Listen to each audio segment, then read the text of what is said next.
En Nouvelle-Écosse, maintenant, la survivante d'un cancer qui continue de faire grand bruit sur les réseaux sociaux obtient finalement une rencontre avec le premier ministre Stephen McNeil.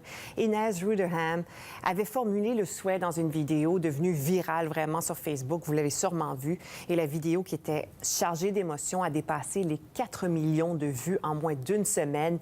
Bon, Olivier, dites-moi de quoi elle veut parler exactement avec le premier ministre? Je rappelle d'abord son histoire, Karine. Inez Rutherham, sans médecin de famille, elle a 33 ans. Elle raconte dans cette vidéo qu'elle a dû faire 3 salles d'urgence en Nouvelle-Écosse avant d'être finalement écoutée et surtout prise au sérieux, puis diagnostiquée, quoique tardivement, d'un cancer de l'anus de stade 3.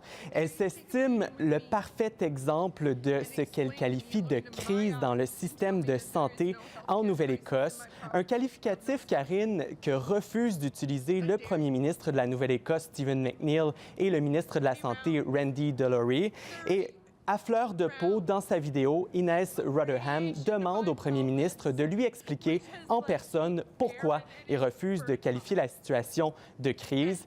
Et dimanche, 5 jours après la mise en ligne de la vidéo, Inez Rutherham a reçu un appel téléphonique à la maison du bureau du premier ministre pour organiser une rencontre avec elle après le 16 mai prochain parce que le premier ministre est en mission en Europe. Donc, Inez Rutherham est surprise d'avoir reçu cet appel téléphonique, mais surtout surprise de la conversation qui s'en est suivie. Elle dit, bien qu'encore très émotionnelle, elle se sent aujourd'hui, Karine, écoutée, mais surtout crue par des millions de personnes.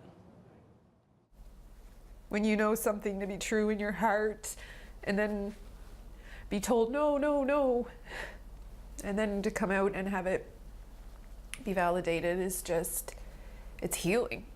It's, you know, it's helping me.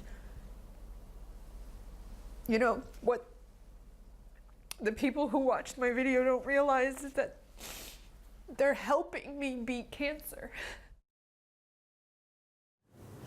Parce que oui, Olivier, elle raconte ne pas avoir été prise au sérieux pendant plusieurs semaines, voire plusieurs mois dans certaines salles d'urgence de la province. Est-ce qu'elle blâme directement les médecins dans tout ça?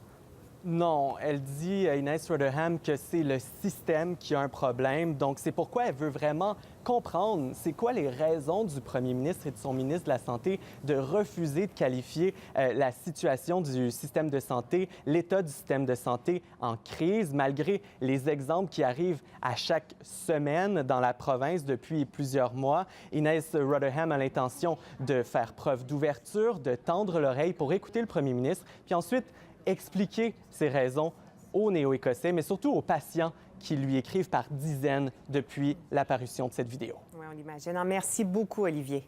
Au revoir.